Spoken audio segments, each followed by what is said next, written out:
las trombocitosis. ¿Ya? Por definición, una trombocitosis es cuando hay un recuento de plaquetas mayor a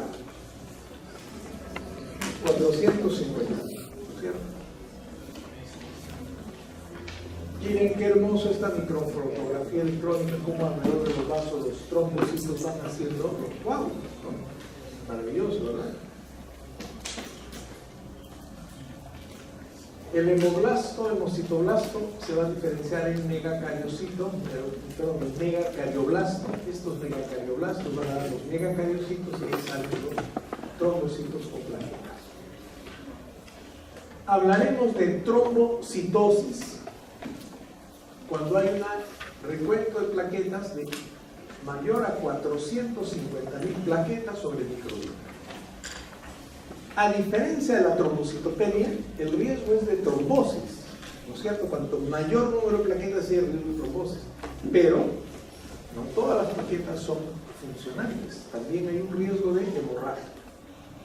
En la trombocitopenia, ¿cuál era el mayor riesgo? De hemorragia, menos de trombosis. Aquí es al revés, el mayor riesgo es de trombosis, pero también puede haber riesgo de hemorragia. La trombocitosis puede tener sus causas. Pueden haber trombocitosis primarias de causa clonal, en las cuales hay un trastorno causa, o sea, un trastorno mieloproliferativo es el que produce la trombocitosis. La trombocitosis esencial primaria es un trastorno mieloproliferativo, en la cual las plaquetas son anormales, hay riesgo de sangrado y trastornos de coagulación. Y las trombocitosis pueden ser secundarias o reactivas, ¿no es cierto?, a otros trastornos mediados por factores trombopoyéticos, interleuquinas, citoquinas, recuentos altos, plaquetas funcionales, la mayoría de sintomáticos. Y pueden haber trombocitosis espuria, ¿no?, por mala lectura de la lámina periférica. Las trombocitosis pueden ser clonales, reactivas o espurias. Generalmente las clonales son la trombocitosis o trombocitemia esencial, este es un síndrome proliferativo, la policitemia vera, la mielofibrosis primaria, ¿no es cierto?, la mielodisplasia que se asocia a este trastorno genético del 5Q. No pueden haber otras causas asociadas, ¿no? Trombocitosis clonal asociada a anemia refractaria con sideroblastos, a la leucemia mielomicrónica, a la leucemia mielomenocítica crónica, ¿no?, a la leucemia mieloide crónica típica, al síndrome de Poix, a la trombocitosis familiar. Hay una serie de causas de trombocitosis primaria clonal, pero lo que vamos a ver nosotros en la práctica, en realidad, la mayor cantidad de causas de trombocitosis son reactivas, y aquí viene el diagnóstico diferencial. Jóvenes, ¿están ustedes aprendiendo a hacer diagnóstico diferencial? Pregunto con sinceridad, ¿están aprendiendo a hacer diagnóstico diferencial? Viene un paciente y estornuda, rinorrea. ¿Cuál es el diagnóstico diferencial? ¿Cuál es el diagnóstico diferencial? Doctor, todo el tiempo estoy resfriado. No, un momentito, no es resfrío, esto es una rinitis alérgica. ¿Cuál es el otro diagnóstico? Una rinofaringitis viral. Échate a buscar los virus. Primer diagnóstico diferencial. Otro diagnóstico diferencial, me siento cansado. Puedes estar deprimido, vas a jalar, deprimido. De repente no estás deprimido, pero estás cansado porque toda la noche has estudiado, ya no entra más. Pero de repente ni deprimido ni nada, estás con el tiroides, estás con hipotiroidismo. De repente tu tiroides está bien, pero tienes anemia. Entonces una astenia muchas causas. ¿Tenemos que hacer diagnóstico diferencial, sí o no? Entonces aquí es importante. La elevación de los trombocitos puede deberse a infecciones, procesos inflamatorios, cuadros que tienen daño tisular, cuando hay hipoesplenismo, trastornos a nivel de postoperatorio, deficiencia de hierro, enfermedades malignas, hemólisis, efecto de medicamentos o efecto rebote luego de mielosupresión. Usted tiene que buscar la causa. Yo les recomiendo, jóvenes, un librito muy bueno que se llama Diagnóstico Diferencial de Friedman. ¿Quién de ustedes tiene el diagnóstico diferencial de Friedman? un libro que los va a acompañar siempre. Yo tengo como 4 versiones del Friedman. Uno colecciona sus libros también, ¿no? Diagnóstico diferencial de Friedman. Entonces, si yo tengo una trombocitosis, ¿es primaria, clonal, reactiva o espúrica? Muy bien. La trombocitosis esencial es una neoplasia maligna Filadelfia negativa, caracterizada por trombocitosis persistente, generalmente 500.000 a 1.000.000 de trombocitos, con hiperplasia megacariocítica en la médula ósea y riesgo incrementado de trombosis y o hemorragia, y una tendencia a la transformación a mielofibrosis y leucemia aguda. La trombosis esencial tiene esta definición más compleja, ¿cierto? Generalmente el recuento de plaquetas está por encima de los 450.000. El aspirado y la médula ósea encuentran una proliferación de megacariocitos, ¿no es cierto? No hay criterios de mielodisplasia, de policitemia vera, de otras neoplasias mieloides, ¿no es cierto? Y se puede demostrar este gen JAK2, ¿no es cierto? U otros marcadores clonales. Generalmente la trombocitosis esencial es una anormalidad típicamente clonal de una célula madre hematopoyética multipotente. Esta enfermedad muestra picos bimodales de incidencia entre los 50 a 70 años y es digamos, generalmente pues se da en esta edad. Se va a aumentar un incremento notable de la producción de plaquetas. La supervivencia de las plaquetas suele ser normal, aunque puede disminuir por secuestro esplénico y en pacientes que tienen eritromelalgia con isquemia digital. Ahora, los pacientes ancianos con aterosclerosis, el aumento de las plaquetas puede provocar hemorragia grave o con mayor frecuencia trombosis. La trombosis es la principal causa de muerte y mortalidad. La hemorragia es más probable en caso de trombocitosis extrema, más de 1,5 millones de plaquetas debido a una deficiencia adquirida del factor de Gauss. En la trombocitosis esencial el recuento plaquetario es muy alto, generalmente más de 1.000.000. Las trombocitosis reactivas generalmente son 500.000, 600.000, pero cuando usted tiene un recuento plaquetario de más de 1.000.000, ya esto no se ve bien. El ojo clínico dice que puede ser una neoplasia, trombocitosis esencial, un cuadro proliferativo. En el aspirado de médula hay hiperplasia megacariocítica.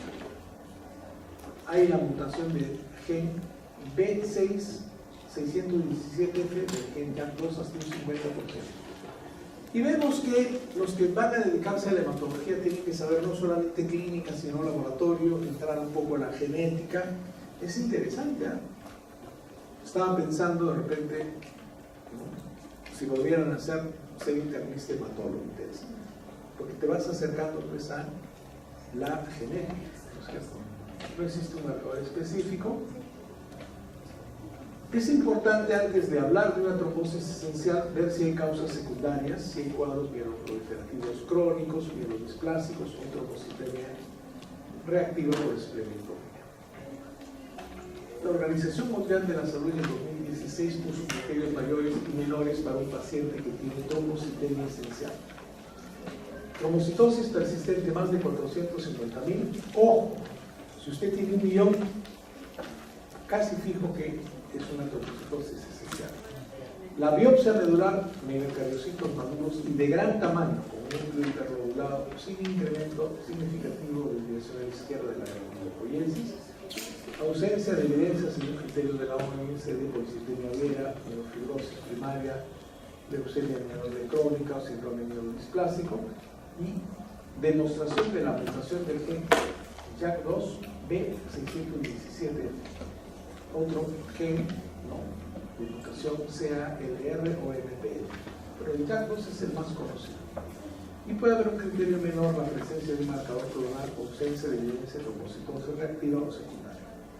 Ahora, no todos vamos a ser hematólogos. Lo único que les estoy pidiendo es que frente a un hemograma que tiene plaquetas más de 450.000, usted diga es una trombocitosis. Y si es reactivo frente a una infección infección, un proceso inflamatorio, una coagulopatia.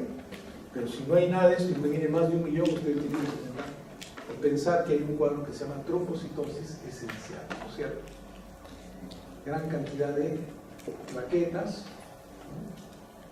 El 50% son asintomáticos, un 50% tiene esplenomegalia leve, y los pacientes pueden tener manifestaciones hemorragíparas, equimosis, hemorragias de mucosa, nasal o tubo digestivo, pero lo dramático de la trombocitosis son las manifestaciones trombóticas. Y les voy a contar un caso que hemos visto hace más o menos un año. Era un señor que viene y de repente tiene necrosis en 2 dedos del pie. Viene con el pie, los dedos negros, y uno dice, hay insuficiencia vascular, ¿no? Pero se palpaban los pulsos, ¿Es un diabético? No, no es diabético ese señor.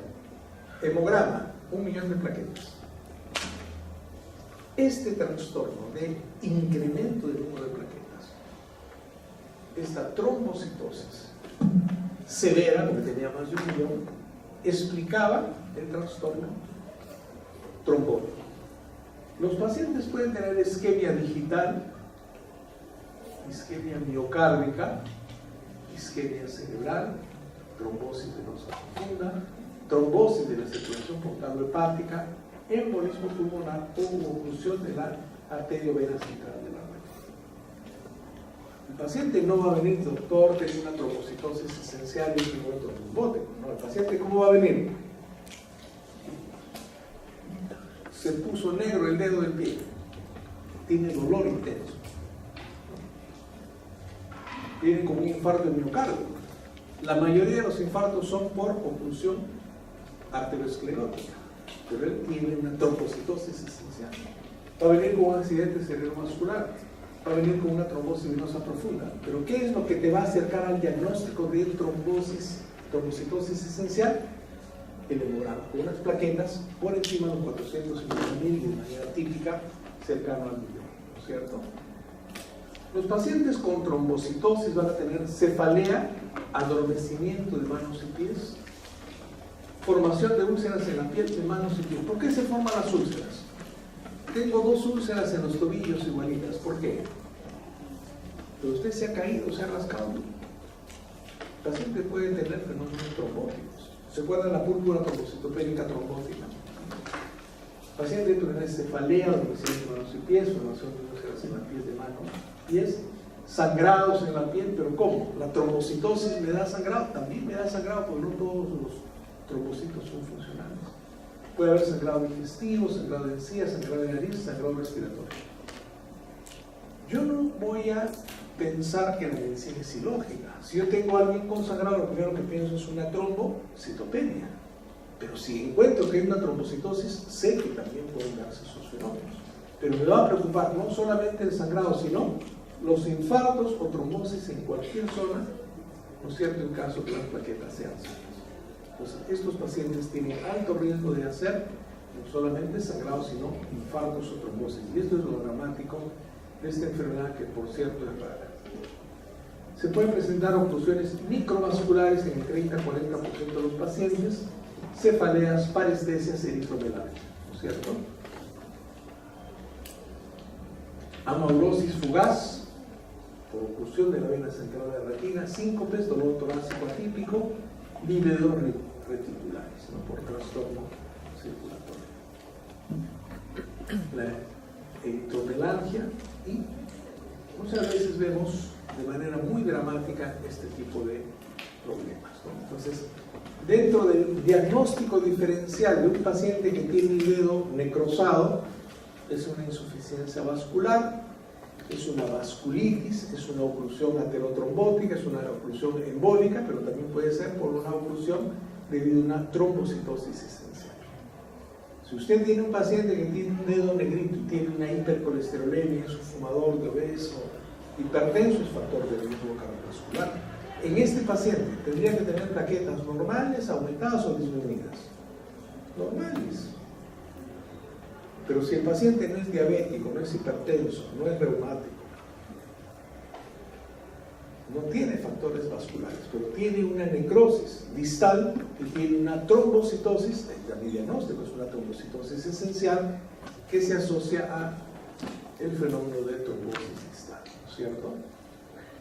En 150 pacientes con trombocitemia esencial encontraron que la edad era entre 49 años, el sexo, el porcentaje de mujeres es el 66%, con niveles de hemoglobina adecuado, recuento de glóbulos blancos adecuado, con recuentos de plaquetas, ¿no es cierto?, ¿no?, alrededor del 1.000.000, ¿no?, con 34%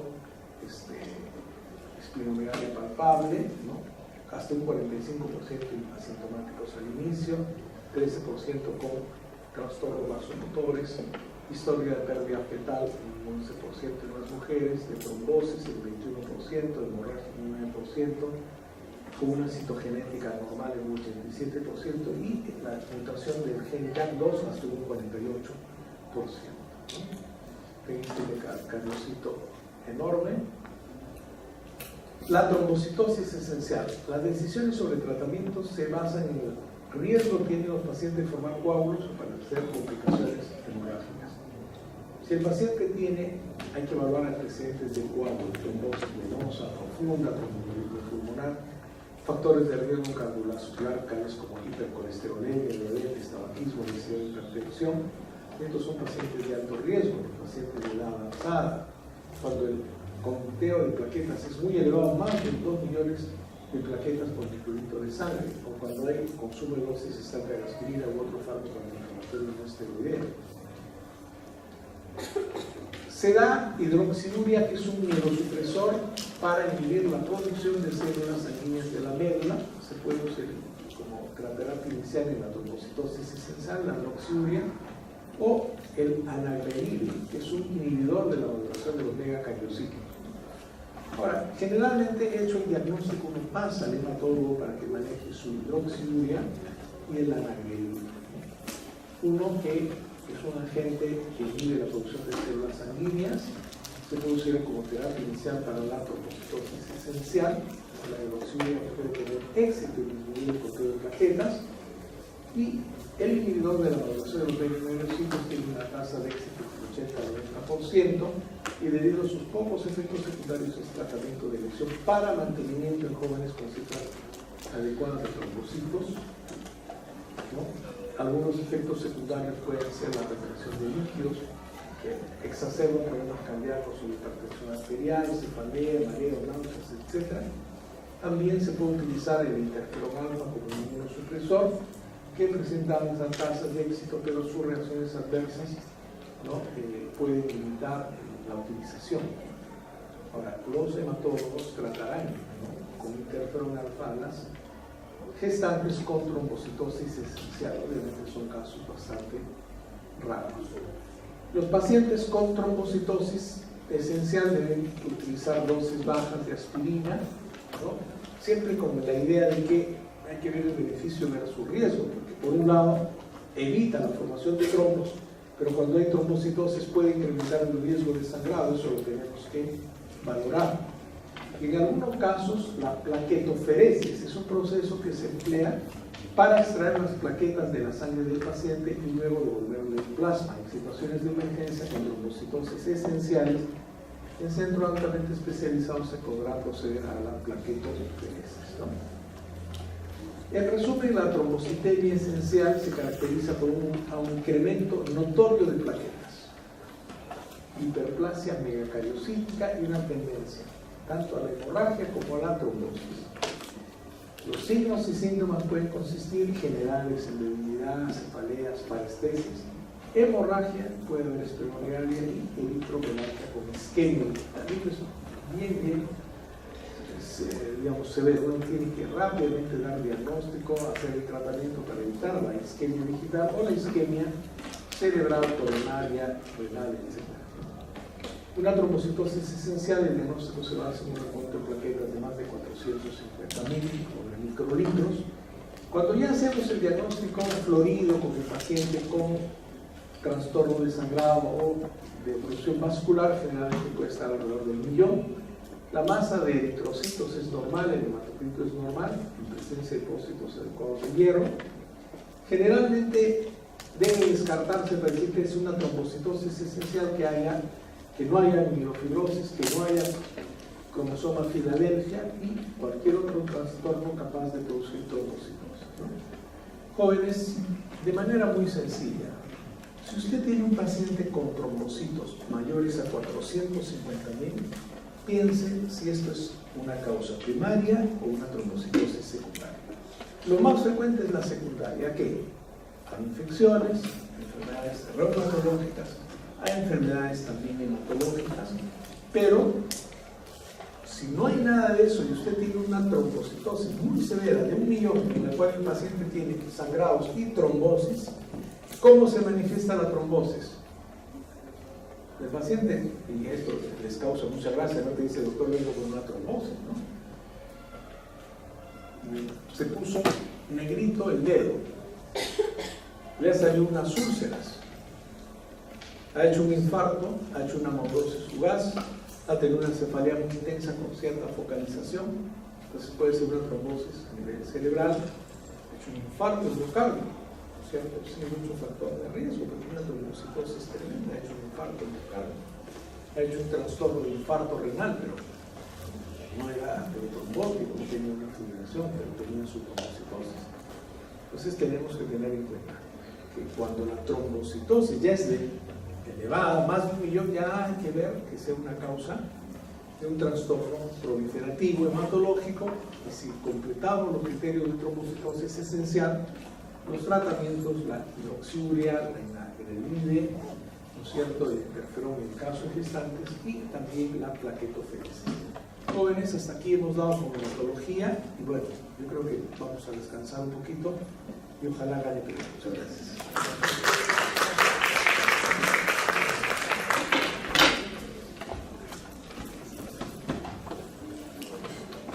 ¿El doctor Hermoso va a venir? Sí.